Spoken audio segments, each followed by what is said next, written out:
So very good morning to all of you. मेरा नाम है मानस पांडे और UP Academy for Civil Services में मैं आपका स्वागत करता हूं। बिना देर किए हुए मैं आपको आज का टॉपिक बताता हूं। आज का टॉपिक है भारत में गरीबी। ये एक ऐसा टॉपिक है जो कि आपका ग्राम समाज एवं विकास में भी आएगा और आपके जीएस का भी उतना ही महत्वपूर्ण टॉपिक है। ये 1 से 2 वीडियो इसमें लेगा, ठीक है। इसके बाद मैं आपको पढ़ाऊँगा ग्राम में जाति, और जैसे ही मैं आपको ग्राम में जाति पढ़ा लूँगा तो आपका पहला टॉपिक ग्राम समाज भारतीय संदर्भ में अपने आप पूरा हो जाएगा, ठीक है। तो आइए, ये क्यों इंपॉर्टेंट है। देखिए, भारत की 2 सबसे बेसिक समस्याएं, एक तो है गरीबी और दूसरा इंपॉर्टेंट समस्या है बेरोजगारी। इन्हीं दोनों पे क्वेश्चन हर एग्जाम में आता ज़रूर है, चाहे तो गरीबी पे आएगा चाहे बेरोजगारी पे, दोनों एक दूसरे से रिलेटेड ही हैं। आदमी बेरोजगार होगा तो गरीब अपने आप होने लगेगा, ऐसे समझिए। तो अब आ जाइए, स्टार्ट करते हैं। तो पहले मैं आपको कुछ डेटा बता दूं, और हाँ, इनमें कुछ डेटा तो ऐसे हैं कि अगर आप उसको अक्षर से रट लेंगे तो पीसीएस में तो सीधे सीधे आ जाता है कि बताइए इनमें से कौन सी समिति गरीबों पे है, गरीबी के लिए बनाई गई। सीधे सीधे आया हुआ है क्वेश्चन। तो चलिए स्टार्ट करते हैं। आपको अच्छा लगे तो मैं आपसे एक ही चीज़ कहूँगा कि इस वीडियो के लास्ट तक देखने के बाद आप कमेंट ज़रूर करिएगा, कुछ मत करिएगा, सब्सक्राइब भी मत करिए, लाइक भी मत करिए, लेकिन अगर आपको अच्छा लगे तो कमेंट ज़रूर करिएगा। चलिए अब आ जाइए, भारत में गरीबी। पहले मैं आपको डेटा बता दूं, भारत में आज के टाइम पे गांव में कितने लोग, रूरल कितने लोग हैं, 68.8% पॉपुलेशन कैसी है, गाँवों में बसती है। तो उसका मतलब जब भी विकास की बात होगी तो गाँव की बात होगी ही होगी। अब जो जनसंख्या गाँवों में बसती है उस जनसंख्या का याद रखिए, ये दिसंबर 2021 की रिपोर्ट है कि जो जनसंख्या, population living in the rural area, जितने भी जनसंख्या गांव में बस रही है 68.8, इस पूरी जनसंख्या का 25.7% लोग क्या हैं, गरीबी रेखा के नीचे जीवन यापन करते हैं। अब अभी आपको मैं गरीबी रेखा, गरीबी सब बताऊंगा, बट अभी फिलहाल याद रखिए। अब दूसरी चीज़ याद रखिए, अगर अर्बन डेटा कहा जाए, मतलब जो शहरों में बात की जाए, तो शहरों की जो भी आबादी है उसके 13.7% लोग आज भी क्या हैं, गरीबी रेखा के नीचे आते हैं। ये तो है भारत में गरीबी की स्थिति। इसलिए हमें गरीबी पे ध्यान देने की बहुत ज़रूरत है। बिना गरीबी पे ध्यान दिए हुए भारत में आगे हम चल ही नहीं सकते। अब आ जाइए, गरीबी क्या है, ध्यान से समझिए। गरीब कौन है? देखिए, एक पहले से ही भारत में गरीब कौन है, हर आदमी को अच्छे तरीके से सर्वांगीण विकास के लिए 3 चीज़ें हैं जिनकी ज़रूरत तो बहुत ज़रूरी है। कौन कौन सा सोचिए? रोटी, कपड़ा और मकान। तो अगर एक आदमी जिसके पास रोटी नहीं है, या एक ऐसा आदमी जिसके पास रोटी नहीं है या कपड़ा नहीं है या मकान, तीनों में से कोई नहीं है या तीनों में से कोई एक नहीं है, तो वो आदमी क्या कहलाएगा? सबसे आसान भाषा में गरीब कहलाएगा, ठीक है ना, गरीब ही कहलाएगा। अब आ जाइए कि भारत की बात कर रहे हैं हम लोग, बाहर की बात नहीं कर रहे हैं। तो गरीबी क्या है, क्लियर हो गया। अगर वर्ल्ड बैंक में देखा जाए तो इसकी डेफिनेशन आप कोट कर सकते हैं कि वर्ल्ड बैंक क्या कहता है, गरीब कौन है? एक ऐसा आदमी, वर्ल्ड बैंक ने कई क्या क्या इंक्लूड करता है गरीबी में, तो आ जाइए। एक ऐसा आदमी जिसकी इनकम लो है, सबसे पहला। एक ऐसा आदमी जिसको कम अर्निंग है, इनकम का मतलब आमदनी, पैसा कम आता है। दूसरा, सामान्य चीज़ें, कुछ बेसिक चीज़ें। देखिए, हम सब हैं, हमें पता है अपनी ज़िंदगी चलाने के लिए कुछ ऐसी कॉमन चीज़ें हैं जिसकी ज़रूरत हर आदमी को पड़ती है। अगर वो बेसिक चीज़ें खरीदने में आदमी अक्षम है तो वो क्या है, गरीब है, ठीक है। इसके अलावा ये बताइए, कुछ चीज़ों की, अब हमें अच्छे तरीके से ज़िंदगी जीनी हो, 3 चीज़ की ज़रूरत होती है। एक तो पैसा की, थोड़ा बहुत पैसा मिल जाए। दूसरा, कुछ ज़रूरी चीज़ें हैं वो हमारे पास रहें। कुछ ज़रूरी चीज़ें मतलब वो बेसिक हैं ही, जैसे गेहूँ चाहिए, चावल चाहिए, कुछ ज़रूरी चीज़ें जो कि होना ज़रूरी है। और तीसरा, कुछ ज़रूरी सुविधाएं हैं, कुछ ऐसे संसाधन हैं जिनका होना बहुत ज़रूरी है। जैसे आपको पता होगा, बहुत साल तक भारत में बिजली ही नहीं थी। आज भी लोग, बहुत पहले वाले लोग कमेंट करते थे पुरानी सरकार वाले कि यार देखो बिजली कभी बिजली नहीं आई। आज कम से कम ये तो है कि इलाहाबाद में 24 घंटे बिजली है। मैं इस बात के लिए खुश हूँ और इस चीज़ के लिए मुझे धन्यवाद देना चाहिए गवर्नमेंट को, जिसने 24 घंटे मुझे बिजली दे दी। तो अगर किसी आदमी के पास सर्वाइवल के लिए बिजली नहीं है तो वो भी एक टाइप का गरीब है। ये किसने कहा, याद रखिए, वर्ल्ड बैंक ने। तो वर्ल्ड बैंक ने 3 डेफिनेशन दी। एक तो लो इनकम होनी चाहिए, दूसरी, सामान्य चीज़ें खरीदने में अगर आदमी अक्षम, सामान्य चीज़ों का क्लियर सा मतलब कि हर आदमी को घर चलाने के लिए, हर आदमी को ज़िंदा रहने के लिए कुछ चीज़ों की ज़रूरत पड़ती है। गेहूं की ज़रूरत पड़ेगी, चप्पल की ज़रूरत पड़ेगी कि नहीं पड़ेगी। अगर ये सारी चीज़ें में अक्षम हो या इनमें से किसी चीज़ में अक्षम हो तो वो गरीब है। और तीसरा, an unavailability of service needed, कुछ सुविधाओं की ज़रूरत है, जैसे बिजली बिना नहीं काम चलेगा, पानी ही बिना नहीं काम चलेगा, इन सब की सुविधाओं की बहुत आवश्यकता है। तो गरीबी में 3 चीज़ इंक्लूड करता है कौन? World bank. ठीक है, अब आ जाइए भारत में गरीबी की, अब हम लोग बात करते हैं। गरीबी क्या हो गया, समझ में आ गया। गरीबी को भारत के परिप्रेक्ष्य में देखा जाए तो याद रखिए भारत में पहली बार गरीबी पे कब ध्यान दिया गया। आपको पता पंचवर्षीय योजनाएं शुरू हुई, पहली पंचवर्षीय योजनाओं में बोला गया कि यार चलो कृषि पे ध्यान देते हैं, वेरी गुड। दूसरी पंचवर्षीय योजना में बोल दिया गया चलो यार इंडस्ट्री पे ध्यान देते हैं, बहुत बढ़िया। फिर जो अगली वाली पंचवर्षीय योजना आया उसमें किस पे ध्यान दिया गया, किस पे ध्यान दिया गया, जल्दी से बताइए।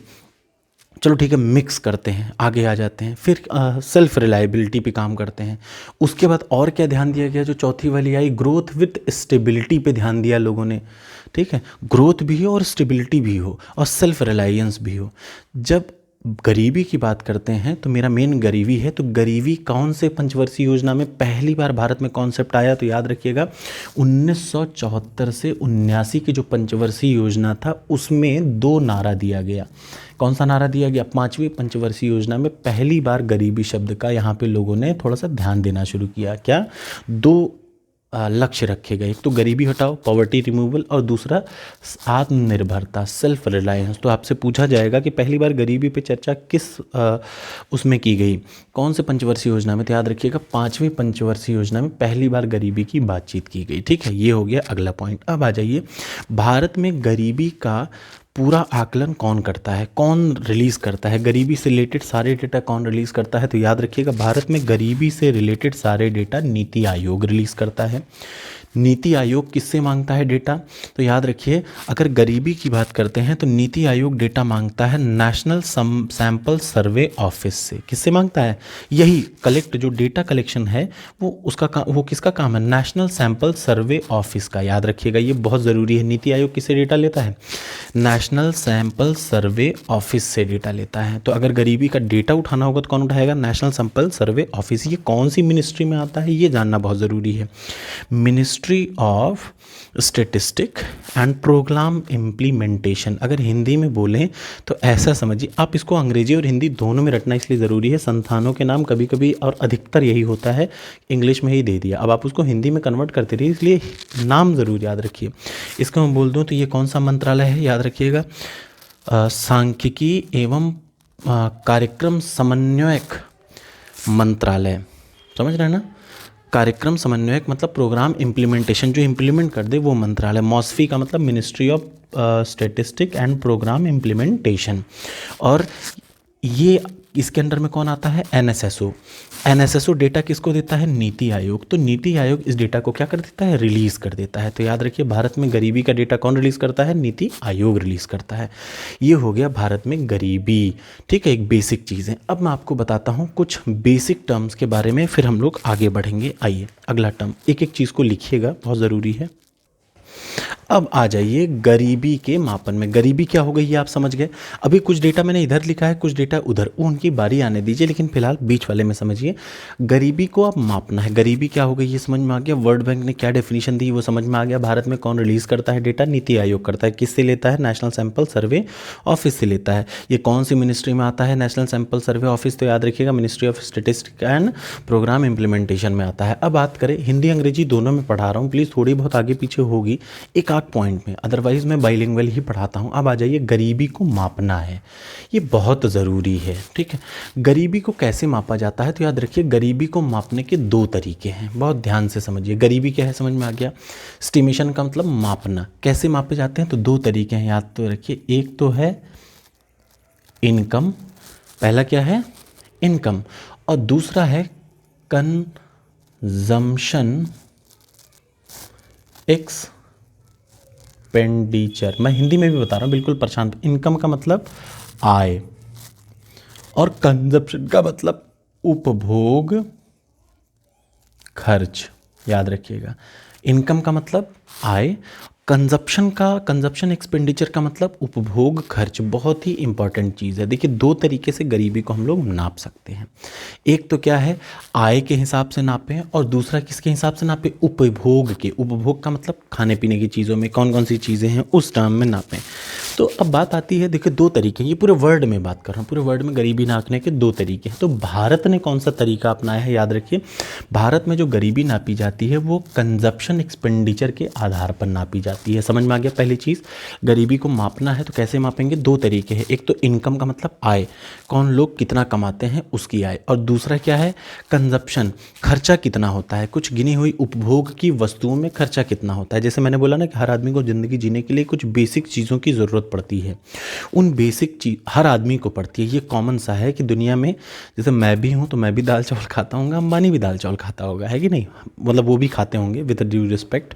तो हर आदमी को जीवन जीने के लिए कुछ बेसिक चीज़ों की ज़रूरत पड़ती है जो हर आदमी को पड़ती ही है, ठीक है। उन पे उनके उपयोग करने में जो खर्चा आता है उसकी बात हम लोग कर रहे हैं, याद रखिए। और इनकम का मतलब मेरी सैलरी कितनी है, किसी की सैलरी कितनी है। तो भारत में किस आधार पर नापा जाता है, याद रखिए, इनकम आधार पर नहीं, किस आधार पर, कंजप्शन आधार पर नापा जाता है। चलिए अब मुझे बताइए इनकम आधार पर, ये बहुत ज़रूरी है, हर चीज़, देखिए कोई भी चीज़ पढ़िए तो हर चीज़ को डिटेल में पढ़िए वरना मत पढ़िए, ठीक है। अब देखिए मैं जो डेटा ले रहा हूँ फ़िलहाल के लिए ये मैं सोलो डेटा चल रहा है, ठीक है। इसके बाद वाला चैप्टर को पढ़ाऊंगा तो डेटा मैं उसी बुक से लूँगा जो मैंने आपको चक्षु की बताई है। आप कोई भी बुक लीजिए, मुझे फ़र्क नहीं है, मैंने एक बुक आपने मुझसे पूछा, मैंने आपको सजेस्ट कर दिया, दैट्स ऑल, ठीक है। अब इच्छा हो आपकी जैसा करिए। अब आ जाइए कंजप्शन एंड एक्सपेंडिचर में ही क्यों भारत में हम लोग इसी को क्यों भारत में गरीबी नापने में यूज़ करते हैं, इनकम को क्यों नहीं यूज़ करते। तो सबसे पहला रीज़न क्या है जानते हैं, भारत में इनकम आधार पर, आय के आधार पर इसलिए गरीबी नहीं नापते क्योंकि भारत में आय में बहुत असमानता है। कैसी असमानता जानते हैं, अगर जो टोटल इनकम भारत की निकाली जाएगी तो टोटल करके कंक्लूड कर दिया जाए, भाई टोटल निकाला, देखिए मान लीजिए पूरे भारत में आ रहा, मैं एक एग्जांपल बता रहा हूँ, जैसे आय के आधार पर क्यों नहीं नापते हैं भारत में, कैसे नापते हैं याद रखिए, इंडिया में किसके आधार पर, कंजप्शन एक्सपेंडिचर के आधार पर नापते हैं, आय पे क्यों नहीं नापते मैं वो बता रहा हूँ। मान लीजिए पूरे भारत से पैसा, मान लीजिए जस्ट कि 2,000 रुपये या 2,000 करोड़ आया, मान लीजिए एक जनरल टर्म की बात कर रहा हूँ, मान लीजिए 2,000 करोड़ भारत की टोटल इनकम आई, सब पैसा इकट्ठा कर लिया 2,000 करोड़, उसके बटे में जब आप जनसंख्या कर देंगे, मान लिया 10 के हिसाब से आ गया, तो अब क्या आ जाएगा बताइए, इसका मतलब 200 करोड़ रुपए प्रति, 10 व्यक्ति हैं किसी जगह पे 2,000 करोड़ रुपए आया, ठीक है, तो टोटल प्रति व्यक्ति की आय कितनी हो गई, 200 करोड़ रुपए। लेकिन अब एक बात बताइए, ये तो प्रति व्यक्ति की आय हमने ऐसे ब्लाइंडली मार दी, लेकिन अब एक बात आप समझेंगे तो अंबानी, मैं भी हूँ, अब इसमें सब इंक्लूड हो गए, मतलब अंबानी की और मेरी सैलरी का एवरेज कर दिया, जबकि मेरी सैलरी है 66,000 रुपये, अंबानी की सैलरी है 66 करोड़, पता नहीं कितनी करोड़ होगी, 66 करोड़ डेली या मंथली या 4 दिन की इनकम क्या है, 66 करोड़ रुपए है अंबानी की। तो अब ये बताइए, ये आय में असमानता है कि नहीं है, भारत में जो गरीब है वो बहुत गरीब है, जो अमीर है वो बहुत अमीर है, ये सबसे बड़ी भारत में आय की असमानता है। इसलिए ये बताइए क्या इनकम मेथड को यूज़ करना सही है, हाँ कि ना, पहली कमी ये। और क्यों नहीं इनकम मेथड यूज़ करते, एक दूसरा रीज़न भी है जानते हैं, मान लीजिए जो रेगुलर वेज हैं, जैसे मेरी गवर्नमेंट जॉब नहीं है, मेरी प्राइवेट जॉब है, मेरी सैलरी, मैं अपने पे ही एग्जांपल ले रहा हूँ, इसको क्यों नहीं यूज़ करते। तो सबसे पहला, आय में असमानता, दूसरा क्यों नहीं यूज़ करते, मान लीजिए मेरी सैलरी है भाइयों 66,000 रुपये, मैं एक बात कर रहा हूँ, मान लीजिए मेरी सैलरी है 66,000 रुपये पर मंथ की। अब जो रेगुलर, ऐसे मैं नहीं, मैं एक जनरल एक वेज आदमी जो कि रेगुलर नौकरी करता है या जो प्राइवेट या गवर्नमेंट जॉब करता है, उसकी सैलरी मान लीजिए मंथली 66,000 रुपये। अब मान लीजिए हम लोग यहाँ साल में 2 बार कॉपी चेक होती है, मैं एग्जांपल बता रहा हूँ, जिसमें लोग 80-80 हज़ार रुपये कमा लेते हैं अलग से, ठीक है, अलग से। तो अब ये बताइए 66,000 रुपये मेरी सैलरी है, ये जो इनकम हुई ये क्या हो गई, ये एडिशनल इनकम हो गई ना, हो गई कि नहीं हो गई। तो जब काउंट कर रहे हैं इनकम के आधार पर तो मेरी ये काउंट की जा रही है, लेकिन मुझे एडिशनल इनकम हो जा रहा है, तो बताइए क्या ये तरीका सही है कि गलत है, गलत है। इसीलिए याद रखिए, आय में जो रेगुलर वेज हैं उनकी भी सैलरी बदलती रहती है, कभी ज़्यादा मिल गया कभी कम मिल गया, इसलिए इनकम आधार नहीं सही है। कौन सा आधार सही होगा फिर, कंजप्शन एक्सपेंडिचर, उपभोग के खर्च के आधार पर हम लोग भारत में गरीबी को नापते हैं, ठीक है। अब आ जाइए कुछ चीज़ों को हम लोग जान लें, जैसे गरीबी से रिलेटेड जितने टर्म हैं, इसके 2 वीडियो बनेंगे। चलिए तो अब हम लोग बात करते हैं सबसे ज़रूरी भी क्या, कि हम लोग बात कर रहे हैं पावर्टी लाइन की। अब आ जाइए पावर्टी लाइन पे, ध्यान से देखिए, गरीबी रेखा या पावर्टी लाइन क्या होती है। मैं कहता हूँ देखिए, पूरी दुनिया में जितने भी लोग हैं ठीक है। गरीबी रेखा क्या है, गरीबी क्या है समझ में आ गया। वर्ल्ड बैंक ने जो डेफिनेशन दी थी वो मैंने आपको बता दी। अब मैं आपको बता रहा हूँ कि गरीबी रेखा भारत में कैसे कंजप्शन एक्सपेंडिचर पे होता है। अब माप रहे हैं तो याद रखिए गरीबी रेखा क्या होती है। एक बास्केट लीजिए, एक बास्केट लिए, ठीक है। अब मान लिया मेरा नाम है मानस पांडे, मुझे अपने जीवन यापन के लिए कुछ चीज़ें बहुत ज़रूरी हैं। क्या ज़रूरी है, दाल ज़रूरी है, चावल ज़रूरी है, रोटी है, सब्ज़ी है, ठीक है, और चप्पल है, जूता, चप्पल है, चप्पल तो ज़रूरी है कि नहीं, ये बिना चप्पल के चल देंगे पक्का ना। और ऐसे कर करके याद रखिए एक बास्केट ली जाती है। क्या ली जाती है, बास्केट ली जाती है। इस बास्केट में याद रखिए हर आदमी को जीवन जीने के लिए कुछ ज़रूरी चीज़ें होती हैं, वो ज़रूरी चीज़ें बहुत आवश्यक हैं। अब उन ज़रूरी चीज़ों का मिनिमम खर्चा, मिनिमम एक्सपेंडिचर याद रखिएगा, एक्सपेंडिचर कितना, मिनिमम एक्सपेंडिचर जो कि ज़रूरी है एक आदमी को जीवन जीने के लिए। कुछ एक देखिए मिनिमम एक्सपेंडिचर का मतलब कुछ चीज़ें, ये वो ज़रूरी चीज़ें हैं जो कि बहुत इंपॉर्टेंट हैं, इनमें जो खर्चा लगता है उसकी मिनिमम वैल्यू को लेवल बोलते हैं क्या, गरीबी रेखा। गरीबी रेखा वो लाइन है या वो खर्च है जो कि उससे कम में भाई उतने खर्च में एक आम आदमी आराम से खाने पीने का सामान या बेसिक चीज़ों को इकट्ठा कर सकता है, तो उसी मिनिमम खर्चे को क्या बोलते हैं, गरीबी रेखा। मान लीजिए वो मिनिमम खर्च आता है 1,000 रुपये, इसका मतलब गरीबी रेखा की लाइन क्या है, 1,000 रुपये है। अब कोई आदमी अगर 1,000 से कम पा पाता है, किसी आदमी की इनकम 1,000 से कम है, तो बताइए क्या वो गरीब होगा, एग्जैक्टली अब याद रखिएगा इस मिनिमम खर्च या न्यूनतम खर्च से, अगर ये न्यूनतम खर्च किस में लग रहा है, वो ज़रूरी बास्केट है जो कि हर आदमी को, बास्केट एक बास्केट ले लेते हैं उसमें वो सामान रखते हैं जो कि हर आदमी के जीवन जीने के लिए ज़रूरी हो, ठीक है। अब वो न्यूनतम खर्च इससे नीचे अगर किसी आदमी की आमदनी है, इससे भी नीचे, मतलब ये न्यूनतम खर्च तो जरूरी है, इससे अगर कोई नीचे आता है तो उसको बोलते हैं BPL, बिलो पॉवर्टी लाइन, याद रखिएगा। BPL क्लियर है सभी को, BPL क्या है ये समझ लीजिए सभी लोग, तो बड़ा आसान हो जाएगा आपको समझना। तो आपको समझ में आ गया BPL क्या है, बिलो पॉवर्टी लाइन क्या है। ये जो बास्केट है इसको क्या बोल देते हैं, इसको बोलते हैं पॉवर्टी लाइन बास्केट, याद रखिएगा इसका नाम क्या है, PLB, पॉवर्टी लाइन बास्केट। वो बास्केट है जिनमें वो ज़रूरी सामान है जो हर आदमी के जीवन यापन के लिए ज़रूरी होते हैं, उन सामान का खर्चा कैलकुलेट कर लीजिए, वही क्या कहलाएगा, गरीबी रेखा को निर्धारित करेगा। उस पैसे के, उस मिनिमम खर्च के नीचे जो भी आदमी कमाएगा उस आदमी को क्या बोलेंगे, गरीबी रेखा के नीचे बोला जाएगा। BPL, वो आदमी BPL होगा, मतलब वो आदमी BPL के अंतर्गत काउंट होगा, बिलो पॉवर्टी लाइन के अंतर्गत, ठीक हो गया। एक और चीज़ आती है उस पर भी हम लोग डिस्कस कर लेते हैं, वो होता है हेड काउंट रेशियो। आइए चलिए, ये एक बहुत इंपॉर्टेंट टर्म है, कौन सा, HCR, हेड काउंट रेशियो। इसका हिंदी मुझे देखिए मालूम नहीं, आप गूगल पे डालिएगा आपको मिल जाएगा, मैंने इंग्लिश में ही रटा था, कृपया मैं आप ऐसे ही रटिएगा, ये आता भी ऐसे ही है। जानते हैं जब आप आपके सामने, अब देखिए जो ऑब्जेक्टिव ही आते हैं उस ऑब्जेक्टिव में दो साइड, एक इंग्लिश रहता है एक हिंदी रहता है, तो नाम आपको दोनों का पता होना चाहिए, ठीक है, ये बात ध्यान रखिएगा। हेड काउंट रेशियो मतलब मुंडी काउंट रेशियो, मुंडी खोपड़ी, खोपड़ी सर को काउंट करने का जो रेशियो है HCR, उसका एक दूसरा नाम क्या है, याद रखिएगा। HCR को हेड काउंट रेशियो बोलते हैं, या इसी का दूसरा नाम क्या है जानते हैं, पॉवर्टी रेशियो, गरीबी पॉवर्टी रेशियो। रेशियो को क्या बोलते हैं हिंदी में, अनुपात, गरीबी अनुपात या पॉवर्टी रेशियो। पॉवर्टी रेशियो क्या है, जनसंख्या का वो हिस्सा जो गरीबी रेखा के नीचे है, ये वो रेशियो है का मतलब गरीबी रेखा के नीचे वाला हिस्सा अपॉन कुल जनसंख्या, समझ में आ गया ना। गरीबी रेखा के नीचे वाला हिस्सा बटे कुल जनसंख्या को क्या बोलते हैं, हेड काउंट रेशियो। जनसंख्या का वो प्रपोर्शन या वो हिस्सा जो गरीबी रेखा के नीचे है। आज ठंड बहुत है, 5 डिग्री पारा था आज सुबह 3 बजे का, इसलिए मैं बड़े अपने आप को ढक के चल रहा हूँ, आप भी ढक के चलिए, ठीक है।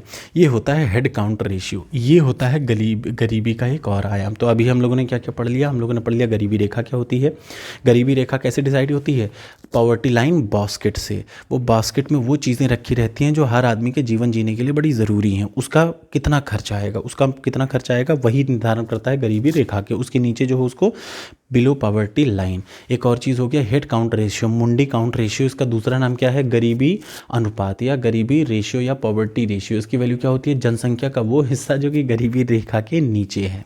पक्का ना, इतनी चीज़ें हो गई। अब आ जाइए हम लोग आगे बात करेंगे।